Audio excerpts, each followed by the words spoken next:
요즘 시장에서 아주 눈에 띄는 섹터가 있습니다. 바로 바이오 섹터입니다. 그동안 고금리 속에서 아주 고전을 했던 이 바이오 섹터가 금리 인하가 예고되면서 뭔가 기지개를 켜는 그런 모습을 보이고 있는데요. 오늘 현대차증권의 엄민용 책임연구원 모시고 이 섹터에 대해서 산업 전망 해보겠습니다. 어서 오십시오. 안녕하십니까. 요즘 바쁘실 것 같아요. 네, 굉장히 바쁜 나날을 보내고 있습니다. 그 섹터 애널 입장에서는 이럴 때 뭐 좀 신이 나지 않습니까? 맞습니다. 아무래도 제가 분석했던 기업들이 수익률 좋게 나고 하는 제 가치를 찾아가는 과정들을 보면서 그래도 내가 예상했던 부분들이 시장에서 잘 인식되고 있구나라는 부분을 보면서 좀 보람을 느끼고 있습니다. 좋습니다. 네.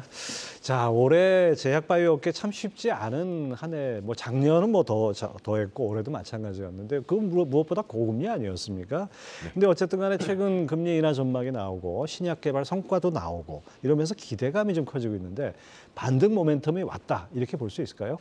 네, 일단 미국 10년물 국채 금리가 5%를 찍으면서 10월 말부터 미국 MBI, 나스닥 바이오테크놀로지 인덱스하고 그리고 바이오텍 지수로 볼 수 있는 XBI ETF가 모두 10월 말을 기준으로 이제 저점을 형성하고 올라오고 있는 상황입니다. 예. 저번 달까지만 해도 사실상 이제 미국 바이오가 바닥은 확인했구나 정도에서 이제는 추세적으로 올라가고 있다고 생각해도 되지 않을까 싶을 정도로 두 달째 연일 상승을 보여주고 있는 상황이고요. 지금 국내 바이오도 마찬가지로 코스피 200 헬스케어 지수하고 코스닥 150 헬스케어 지수 모두 미국 바이오가 반등했던 10월 말부터 같이 올라오고 있는 상황입니다. 그리고 어제 레고캠 바이오가 얀센과 이제 트랍2 ADC라고 하는 항암제 파이프라인을 무려 2.2조 원 규모로 기술 이전에 성공했고 계약금을 무려 1,300억 원을 받으면서 제약바이오에 대한 분위기가 점점 더 살아나고 있습니다. 그래서 미국 나스닥 바이오테크놀로지 인덱스 추이를 보시면은 지금 10월 말까지 연 저점이 어딘지 모르고 계속적으로 떨어지다가 드디어 10월 말부터 반등의 모습을 보여주고 있는 상황이고요. 내년 초에 열리는 JP모건 헬스케어 컨퍼런스가 1월 8일부터 11일까지 열리는데 여기에 우리나라에 있는 다수의 기업들도 이제 참가를 하면서 이제 기대감은 더욱 높아지고 있습니다. 이 JP모건 헬스케어 컨퍼런스라는 것은 이제 글로벌 M&A와 기술 이전을 협의하는 컨퍼런스라고 보실 수 있기 때문에 바이오 지수에 더욱더 힘을 넣어주고 있습니다. 네. 하여튼 뭔가 분위기가 확연히 달라진 것 같습니다. 11월 넘어오면서부터. 어쨌든 간에 지금 잠시 말씀해 주신 대로 내달 8일부터 나흘간 JP모건 그 헬스케어 컨퍼런스가 열리고 이뿐이 아니라 뭐 내년 상반기 중에 뭐 미국 암학회나 임상 종양학회 이런 행사도 있고 줄줄이 이벤트들이 있어요. 이거 관련해 가지고 권미정 캐스터가 정리를 먼저 해드리겠습니다. 네, 금리 인하의 본격적인 랠리가 기대되는 제약 바이오주 1월 8일에 개최될 JP모건 컨퍼런스도 주가 상승 모멘텀으로 작용하고 있는데요. 주요한 학회 일정들 살펴보도록 하겠습니다.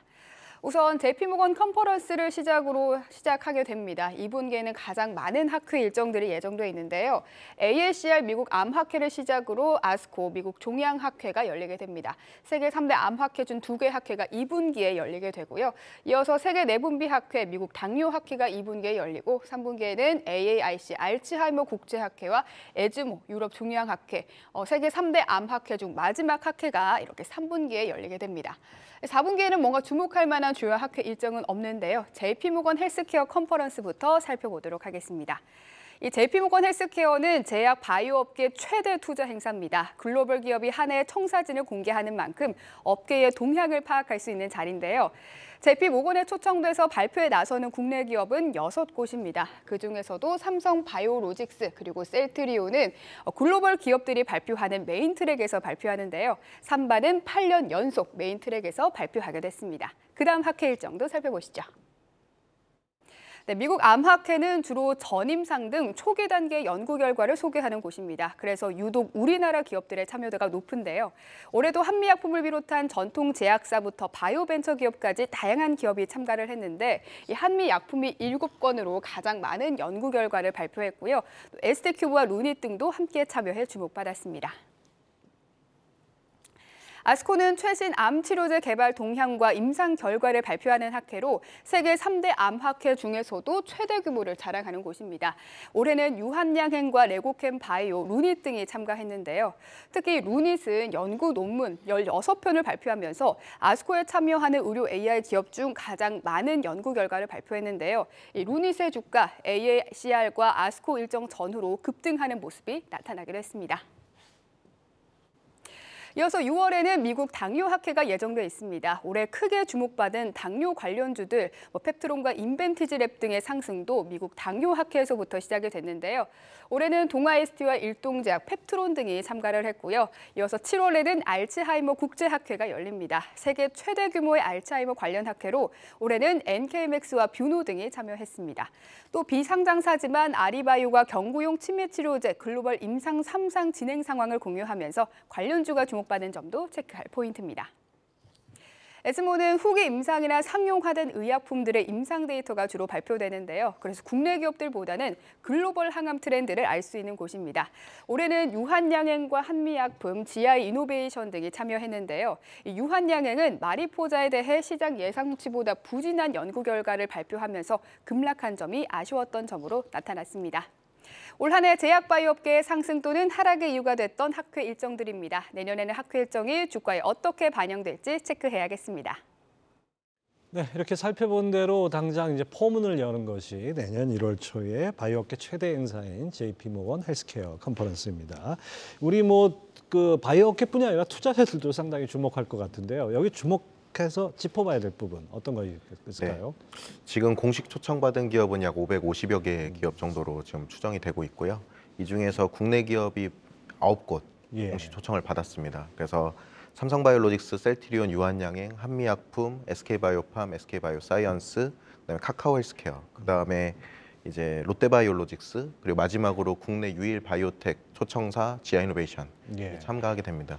지아이노베이션 같은 경우에는 1대1 빅파마 미팅을 지금 예정하고 있는 것으로 봐서 국내 기업들 다수가 JP모건 헬스케어에 참가하지만 빅파마 입장에서도 이 1대1 미팅을 위한 어떤 준비들과 그 실무진들이 참여하기 때문에 이런 부분에서 좀 더 구체적인 기술 이전 협의나 이런 것들이 이루어질 수 있을 걸로 보고 있어서 아마 공식 초청이 가장 좀 의미 있지 않나 이렇게 보고 있고요. 유한양행 같은 경우에도 올해 처음으로 JP모건 헬스케어에서 구두 발표를 진행을 하기 때문에 유한양행이 가지고 있는 지아이노베이션의 파이프라인이라든지 오스코텍의 파이프라인 등을 이제 빅파마에게 소개할 걸로 보고 있습니다. 그로 인해서 이제 추가 기술 이전이나 이런 부분들을 더욱 기대해 볼 수 있을 걸로 보고 있고, 셀트리온 같은 경우에도 사실상 이제 JP모건에서 매도 보고서들이 나와서 지난 한 몇 년 동안은 JP모건 헬스케어 컨퍼런스에 참가하지 않았었습니다. 근데 이번에 3사 합병을 하고 이제 바이오시밀러 본업에서 이제 추가 파이프라인들이나 기업들을 인수하거나 또는 공장을 증설하는 방식의 어떤 인수 등이 나올 수도 있을 걸로 보고 있어서 셀트리온이 참여하는 부분도 굉장히 좀 긍정적으로 보고 있습니다.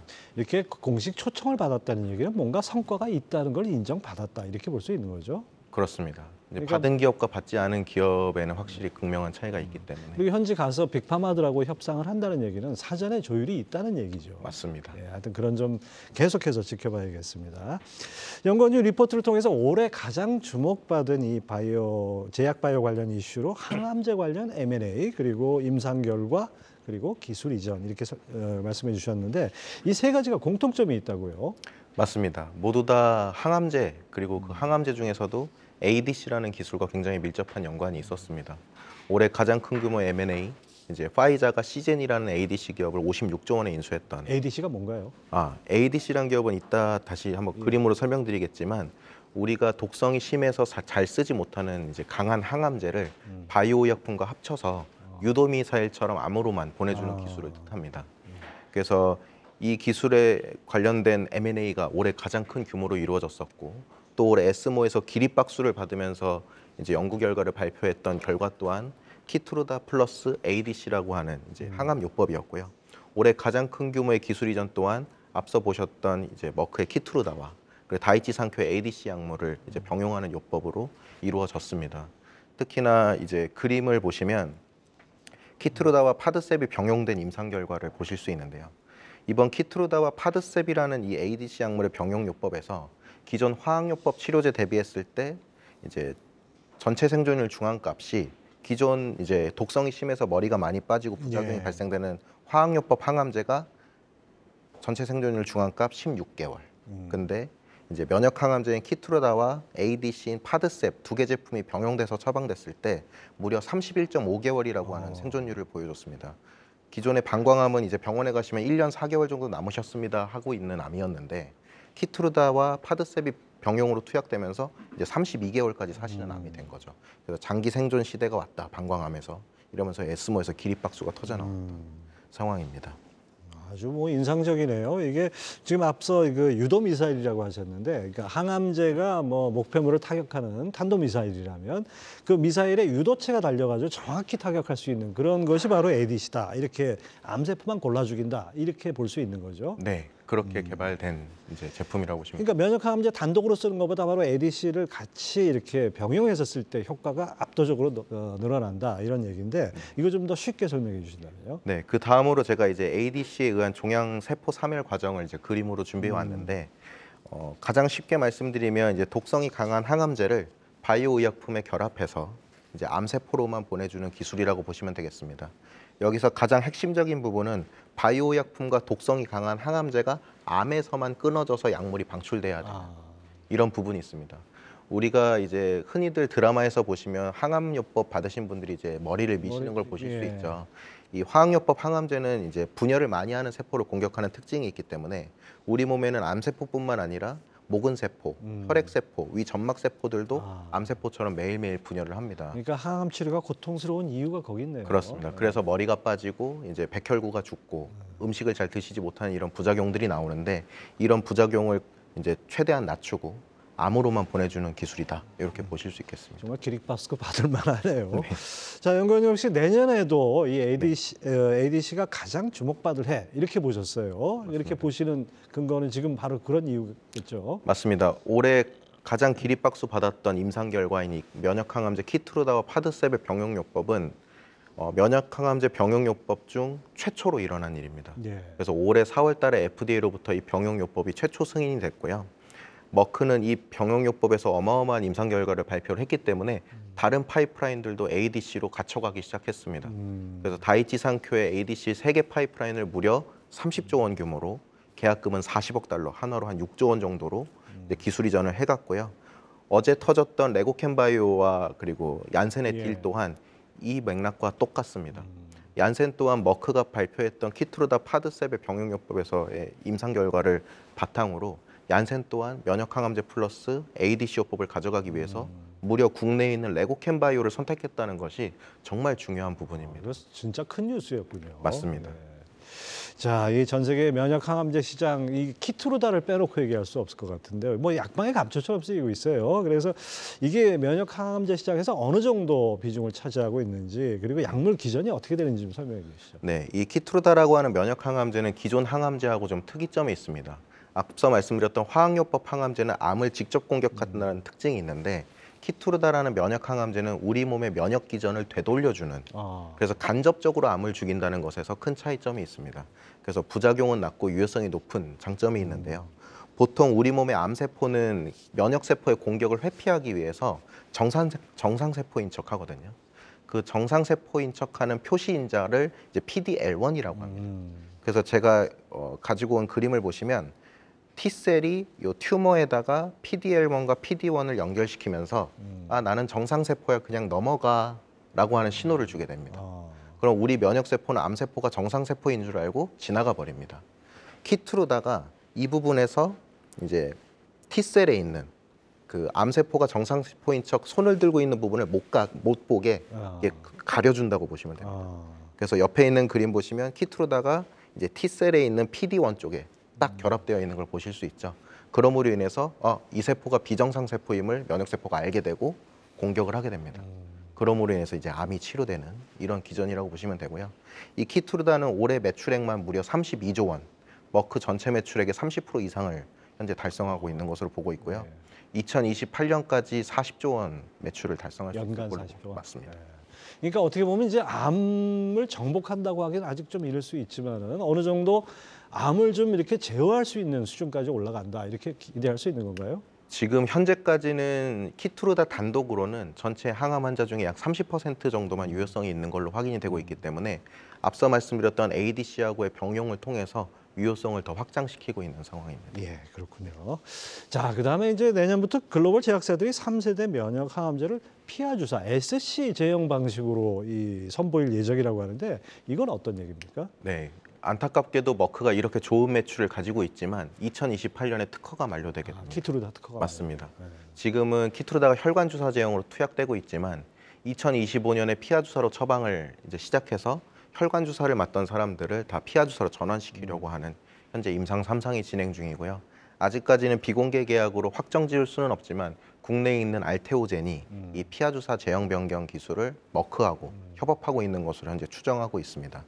이 피하 주사라고 하는 기술은 간단한 예로 들면 벌침을 가장 쉽게 예로 드실 수 있습니다. 예. 이 벌침에 있는 벌에 있는 이 벌침은 굉장히 작잖아요. 예. 우리 피부 표면을 쏘고 날아감에도 불구하고 벌독이 전신에 퍼집니다. 예. 그 이유는 이 벌독을 전신으로 퍼지게 할 수 있는 히알루론산 분해 요소라고 하는 물질이 포함되어 있기 때문에 그런데요. 이 히알루론산 분해 요소를 의약품에 적용하면 혈관 주사로 맞아서 이제 효과가 있던 약물들이 피하 주사에서도 흡수율이 맞아지면서 똑같이 효능을 나타내게 됩니다. 그러므로 인해서 환자가 이제 투약되는 시간이나 그리고 입원 비용 이런 것들이 감소되게 되는 장점도 있지만 머크 입장에서는 피하 주사로 변경하면서 바이오시밀러를 방어하고 또 IRA 약가 인하가 보통 13년 차 이후부터 적용이 되는데 키트루다가 2014년에 승인되고 2026년이 되면 14년 차가 되거든요. 예.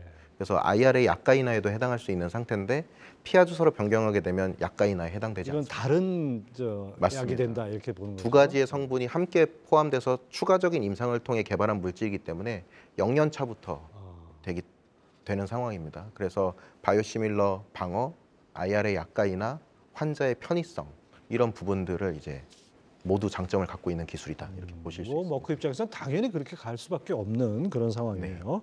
자, 이제 항암제 시장도 아주 큰 변화가 예상되는데 연관뉴 리포트를 통해서 2025년 이내에 전 세계 톱3 그 면역 항암제가 모두 피하 주사로 승인될 것이다 이렇게 보셨어요. 맞습니다. 지금 가장 먼저 승인된 제품은 로슈의 PD-L1 면역 항암제인 이제 네. 키트루다의 경쟁 약물이라고 보실 수 있겠는데요.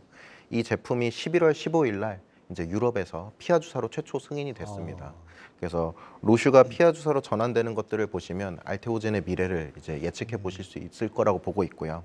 미국 같은 경우에는 제조 생산과 관련된 이슈가 있어서 아마 내년 중으로 승인될 걸로 보고 있는데 이제 BMS의 옵디보라는 제품하고 또 머크의 키트루다라는 제품은 모두 25년 출시될 것으로 보고 있습니다.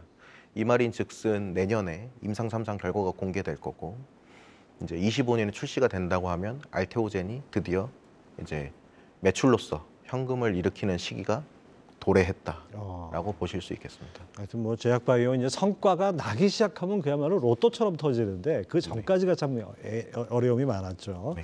어쨌든 간에 최근 뭐 여러 기대감으로 알테오젠 주가 역시 반등하고 있는데 이 주가 계속 갈까요? 저는 계속 갈 거라고 보고 있습니다. 2023년 올해만 키트루다가 31조 원에서 32조 원 정도 매출을 일으킬 거고 2025년에 키트루다 피하 주사 제형을 출시해서 2028년 약 40조 중에 50%를 피하 주사로 변경할 걸로 보고 있거든요. 그렇게 되면 피하 주사 가지는 전체 시장은 키트루다 단일 제품만 보더라도 28년 한 해에만 20조 원 정도 매출을 일으킬 수 있습니다. 물론 바이오시밀러가 출시돼서 약가가 인하될 경우 그 시장은 점진적으로 축소될 수 있지만 알테오젠이 거기서 특정 퍼센트의 로얄티를 이제 수령하게 된다면 수천억의 로얄티가 들어오게 될 겁니다. 로얄티로만. 예. 네. 알테오젠이 머크의 기술이잖아. 이 히알루로니다제 이 관련해서 플랫폼 계약 구조를 비독점에서 독점으로 바꾼다. 이 얘기가 많이 돌던데 이건 어떤 얘기입니까? 네, 이것도 사실상 아직까지는 추정하고 있는 내용이기는 하지만 머크는 현재 알테오젠하고 비공개, 비독점 계약을 체결한 상황입니다. 그래서 2028년 키트루다 특허가 끝날 때쯤 다른 바이오시밀러 기업이 알테오젠하고 계약을 체결해서 키트루다의 피하 주사 제형을 또 출시할 수가 있게 됩니다. 그렇게 되면 머크 입장에선 경쟁사에게 기술을 넘기는 셈이거든요. 다 주는 셈이 되죠. 그렇죠. 그래서 비독점 비공개 계약을 품목 독점으로 변경하고자 하는 니즈가 있을 것이다. 지금 이렇게 보고 있고 어차피 알테오젠은 바이오시밀러 기업으로부터 키트루다 시밀러에 대한 피하 주사 제형의 현금 흐름이 들어오겠지만 오리지널 회사인 머크로부터 들어오는 부분까지 이제 시장에 인식되면서 시장이 현재까지는 2027년 정도까지만 매출 컨센을 그리고 있다가 이제는 알테오젠이 28년 이후에 현금 흐름을 그리기 시작했다. 예. 그래서 최근에 주가가 이제 제가치를 찾아가고 있다 이렇게 보고 있습니다. 이게 마치 2차 전지 주식처럼 미래 가치를 미리 당겨와서 주가가 또 반영되네요. 자, 그다음에 또 이 한올 바이오파마 목표가도 높이셨어요. 왜 최근 뭐 이거 관련해서 여러 가지 미국에서 임상 이상 성공했다 뭐 이런 얘기도 관심을 받았는데 이 그레이브스병 관련한 거라는데 이게 어떤 병입니까? 네. 그레이브스병은 쉽게 말해서 항진증.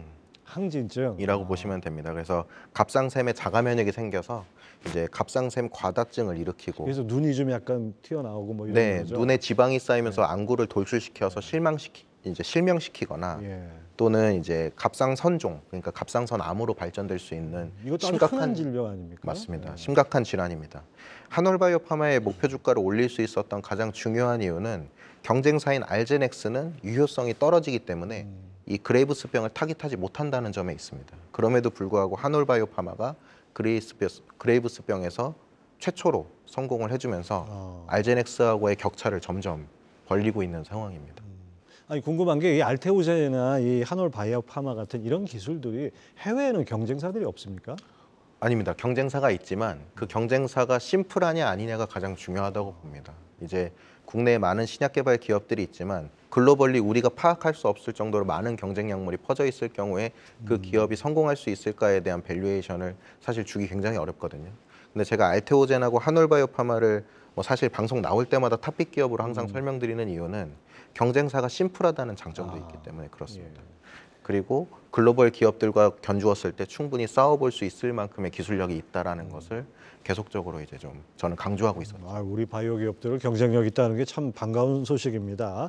하여튼 미국 이 한올 바이오파마는 미국 임상 이상 성공해서 어쨌든 결과가 좋으니까 후속 임상 얘기도 뭐 이 탄력을 받지 않을까 싶은데요. 맞습니다. 지금 현재 그 그레이브스병이 성공한 그 물질은 기존에 부작용이 있어서 임상을 한번 중단했던 바토클리맙이라고 하는 기존 물질이고요. 이 기존 물질에서 임상 결과가 잘 나왔을 때 부작용을 없앤 후속 물질로 3상을 들어가겠다. 이렇게 얘기를 했습니다. 그래서 이뮤노반트 같은 경우에는 지금 그레이브스병 3상을 들어갈 경우 이제 제품이 출시되는 시점이 2026년으로 그려지기 때문에 이 기업도 이제 현금 흐름이 이제 눈앞에 보이는 기업이 되게 되는 거죠. 바로 이런 이제 성과들이 가시화되기 시작한 이런 기업들은 이제 이런 종목들은 아주 주가가 흐름이 좋은데 사실 뭐 최근에 보도도 있었지만 내년까지 뭐 이 바이오 제약 바이오 기업의 전환사채 상환 규모가 1조 9천억에 달한다 이런 어떤 그런 뉴스도 있었어요. 그러다 보니까 주가가 상당히 양극화되는 그런 양상을 보이는데요. 맞습니다. 아무래도 내년 3월 달에 감사 보고서가 이제 나오게 되고 여기에서 의견 거절 또는 한정을 받는 기업들이 나오게 된다 그러면 섹터 자체에 큰 영향을 줄 수도 그렇죠. 있습니다. 그러면 시장은 아마 선택을 할 거라고 봅니다. 두 가지 방향에 대해서. 금리 인하 사이클이 왔기 때문에 지금부터 좋아질 기업들을 쭉 담아갈지 아니면 3월 달에 자금 조달 리스크가 있던 기업들이 쏟아지면서 4월부터 바스켓으로 담을지에 대한 고민이 있을 거라고 보고 있는데 지금 현재 상황에서는 조금 다르다고 봅니다. 왜냐하면 이미 자금 조달 이슈가 있을 기업들은 기술 이전이나 임상적인 부분에서 충분한 성과를 내지 못했던 기업들이 그런 이슈가 발생될 가능성이 높고 이미 튼실하게 파이프라인을 잘 개발해 오고 있던 기업들은 내년에도 내후년에도 자금 조달 관련된 이슈는 없을 겁니다. 그리고 현재까지 좋지 않았던 바이오텍이 갑자기 좋아지기는 좀 어려운 상황이기 때문에 기관들은 뭐 바스켓으로 만약에 바이오를 담아간다고 한다면 뭐 아직은 주목받지 못하는 바이오텍도 담아가겠지만 이제는 진짜 좋은 기업들의 비중을 더 크게 늘리는 방식으로 바스켓으로 담아가지 않을까. 선택과 집중을 한다 이런 맞습니다. 말씀이네요. 자 그렇다면 이제 지난 3년 동안 뭐 코로나에 묶여가지고 사실 임상 제대로 못하고 여러 가지 뭐 이제 악재들이 있었는데 이 내년에 제약 바이오는 뭔가 좀 유망 섹터로서 우리 한번 좀 주목해 볼 만할 것 같은데 투자 전략을 어떻게 가져가야 될까요? 네, 그래서 금리에 가장 큰 영향을 받는 섹터이기도 하기 때문에 사실 미국이 어떻게 움직이느냐를 가장 중점적으로 보시는 게 중요할 것 같습니다. 내년 3월 달 감사 보고서 이슈를 체크하고 가느냐 아니냐의 가장 큰 갈림길은 미국 바이오가 지금부터 추세적으로 올라가는 그림을 그려주느냐 확인하고 넘어가느냐에 따라서 국내 바이오도 같은 그림을 그려줄 걸로 예. 보고 있거든요. 지금은 미국 바이오가 저점을 딛고 바닥을 확인한 상태에서 추세적으로 올라가고 있는 상황이어서 국내 바이오 또한 굉장히 주목을 받고 있는 상태인데 이 기세가 내년에도 계속 이어질지 미국 바이오를 좀 중점적으로 봐주시기를 이렇게 예. 말씀드리고 있습니다. 예, 하여튼 미국 바이오 주가 주목해서 봐야 되고, 자, 그동안 고생 많이 하신 이 바이오 투자자 여러분들한테는 또 하나의 또 그 나침반이 되지 않을까 싶습니다. 현대차증권 엄민영 책임연구원과 함께했습니다. 말씀 감사합니다. 감사합니다.